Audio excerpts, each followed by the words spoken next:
have you with us tonight, folks. Thanks for watching. Governor Scott Walker and his allies took a victory lap of sorts today after winning the recall election in Wisconsin. Walker's divide and conquer strategy worked, but so did his lie and buy strategy. Walker misrepresented his own record and used at least $30 million in spending to his advantage. Walker is so confident today, he's telling Mitt Romney how to campaign in the Badger State. I think it will be a competitive Wisconsin, and the key for Governor Romney to be competitive enough to win is I think he's got to lay out a clear platform, something similar to what our friend Paul Ryan has done just down the way coming out of Janesville. And I think if he does something like that and he makes a compelling case to the people of Wisconsin that he's willing to take those kind of risks to get America back on track for our kids and our grandkids' case, he can win. Romney spoke with reporters on a conference call today. He promoted Walker's record as a template for the rest of the country.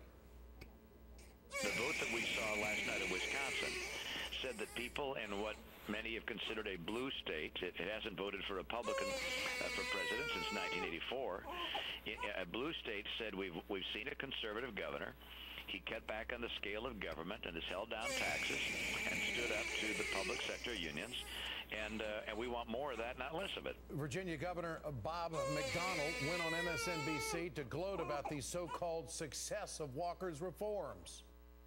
To me, the message is that a politician that stands up and says, this is what we need to do, this is what we can afford, and if you do these things, we'll get results and bring in jobs and reduce our budget deficits, and then it works, the voters will reward them for it. And I think that's why he was so successful last night and why the unions failed. So right off the bat, we've got Walker, Romney, and McDonnell are picking right up where the Walker recall campaign left off. They talk about how great Walker's reforms have been for Wisconsin. They claim Walker has cut the state's deficit and given them a surplus. But independent fact checkers aren't so sure about those claims. ABC News says the deficit savings, quote, ignore the pay decreases faced by union workers as a result of the law Walker signed. Republicans, they don't care about the facts. They care about how the rest of the country is going to be following Walker's lead. That's where the story is with these righties now. Tea Party favorite Rand Paul says, get ready for more cuts to the public workforce. This is going to be duplicated in state after state after state. Wisconsin's the beginning, the tip of the iceberg. You're going to have Illinois. You're going to have California. It's happening in my state. We can't afford the pensions we've promised all the government workers. Yeah, they can't afford the pensions for the government workers or the public sector workers because they got to give tax breaks to the top 1%. Speaking of the Tea Party, Sarah Palin also took advantage of the Walker win to promote her own anti-government agenda. People are going to recognize through Governor Walker's efforts that austerity measures, responsible austerity measures of reining in government growth really will help our nation as a whole with the economic woes that we face. And Sarah Palin and the lot, well, they forget how Scott Walker's austerity measures have led to the worst job creation in the United States over the past year. Wisconsin is dead last. But elections have consequences, and Karl Rove claims the consequences will echo all the way to November. It is a blow for organized labor, particularly organized labor as represented in public employee unions. It's going to embolden similar efforts in other states by other governors. It's clearly going to put Wisconsin, in my opinion, into play in November. All of these Republicans are overlooking a very key fact here. A majority of Wisconsinites, 70% in fact, said that they disagreed with the recall principle on its terms. NBC News exit polls showed only 27% of voters said the recalls are appropriate for any reason as long as people sign recall petitions. 60% said recalls are appropriate only for official misconduct. 10% of Wisconsin voters said recalls are never appropriate. Not enough Wisconsinites. This is the bottom line. Not enough Wisconsinites were convinced the recall was justified. Even if they don't approve of Scott Walker, most Wisconsinites were not convinced he did enough to be removed from office. So the Republicans knew this and they took advantage of it. Like Walker said, divide and conquer. And now the Republican plan is to diminish organized labor in America, and that is playing out exactly how Karl Rove said it would play out last year.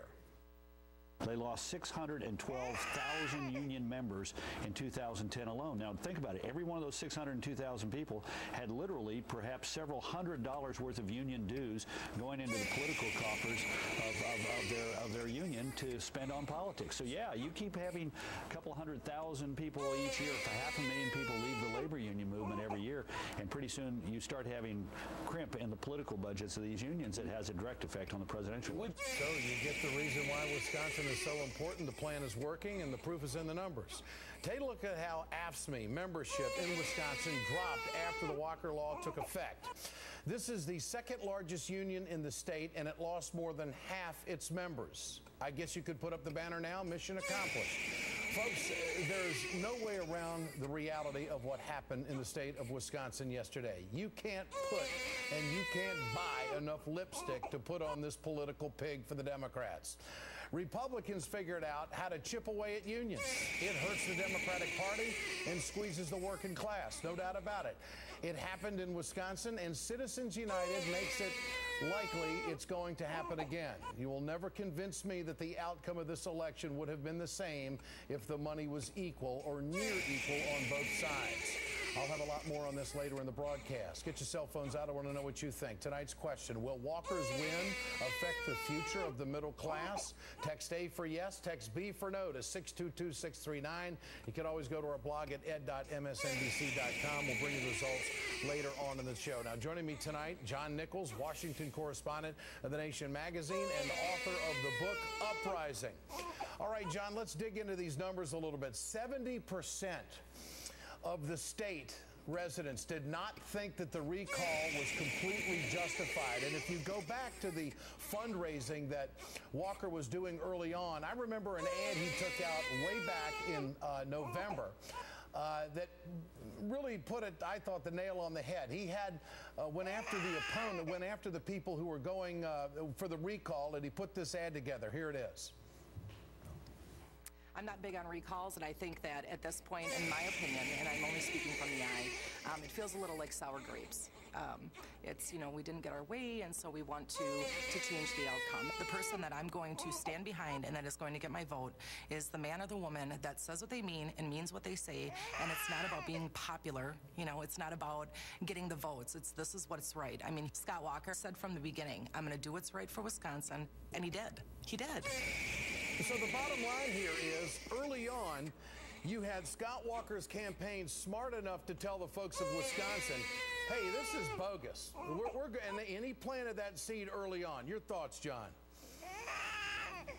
My thought is that that's exactly right, that for 8 months straight, Scott Walker and the independent groups that back him kept a constant drumbeat in media saying that the recall's a bad idea. And remember, he didn't just do it in ads. He did it in virtually every interview he did with any news outlet in the state or out of the state. And so people constantly heard that the recall was unfair, that it was a bad idea, that it shouldn't be done. And in addition to Governor Walker, at the close of the campaign, you had about a month and a half of steady independent expenditure ads with Wisconsinites talking to the camera about how this isn't the Wisconsin way. The point here, the point that I'm going to make here is that, you know, that's framing the issue. First of all, this is all bogus. That's exactly right. Had he not had that kind of money, he might not have run that ad because he would have had to save it to go after an opponent once the opponent was listed by the Democrats. But because he knew he had resources come in, framing of this whole thing was important, and in the numbers it stuck. This was AFL-CIO President Richard Trumka today speaking to reporters about if they had done anything different. Would we do things differently? Hell, I don't know if we'd do anything differently. I think the people did a yeoman's job, a great job in that state, mobilizing people, getting volunteers out, getting people excited. And I said, it's just the beginning. Just the beginning. Well, confidence, I think, might be a little bit low right now. How do you size all of that up? Well, I'm a big fan of Richard Trumka. I've known him for a long time and covered him for many years. But I think on that one, I would tend to disagree with him. I think there were things that should have been done differently. If you launch a recall, you should spend some money up front to explain why you're doing it. So I think there should have been counter ads to the governor's ad saying why the recall is a good idea and why it's necessary. I also think that there should have been much more communication about collective bargaining. The governor attacked collective bargaining for the better part of 16 months, telling people it was expensive, it was bad, it had to go away, and there was not a sufficient counter to that. So much of the campaign ended up as a debate about whether you liked Scott Walker or didn't like Scott Walker. I would have liked, in hindsight, and I think I wrote about it at the time, to see more of a framing of why this recall was necessary. And a part of why it was necessary was because Scott Walker attacked basic labor rights, the rights of people to organize and to have a voice in the workplace and in our political life. All right, so Walker and the Republicans win. They're already got the narrative out there that this is the tip of the iceberg. In Wisconsin, the good news is the Democrats get the Senate back. They won 1 of 4 Senate recall seats. What does that mean? Does that mean nothing gets done in Wisconsin now and Walker can make a bigger play on the national level? Well, this is election year, and we've had our filings for the fall elections, and so there's going to be a lot of campaigning. But this is the important thing to take away from it.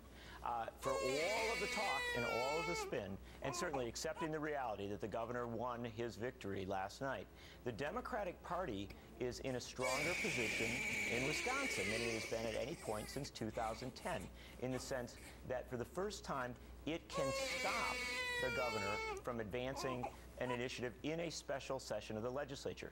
He cannot move on new voter ID laws. He cannot move on new anti-environmental initiatives. He cannot move, if he wanted to, on right to work. And so that something significant happened today when Mark Miller announced that he is now the majority leader of the state Senate. No doubt. And so, no, I don't think the governor will have the power that he did as of yesterday even. Elections have consequences. John Nichols, great to have you with us. Great work on this Wisconsin story all along. Thanks so much. Remember to answer tonight's question there at the bottom of the screen. Share your thoughts on Twitter at EdShow. We want to know what you think. Citizens United had a major impact on last night's outcome in Wisconsin. Democrats, bottom line here, folks, need to figure out how to fight back. What's their template? I got a comment on that coming up. And what does the Walker win mean for Mitt Romney in November, if anything? Our panel, Crystal Ball, Abby Huntsman, and Jimmy Williams have got some thoughts, and we'll weigh in on all of that. Stay with us.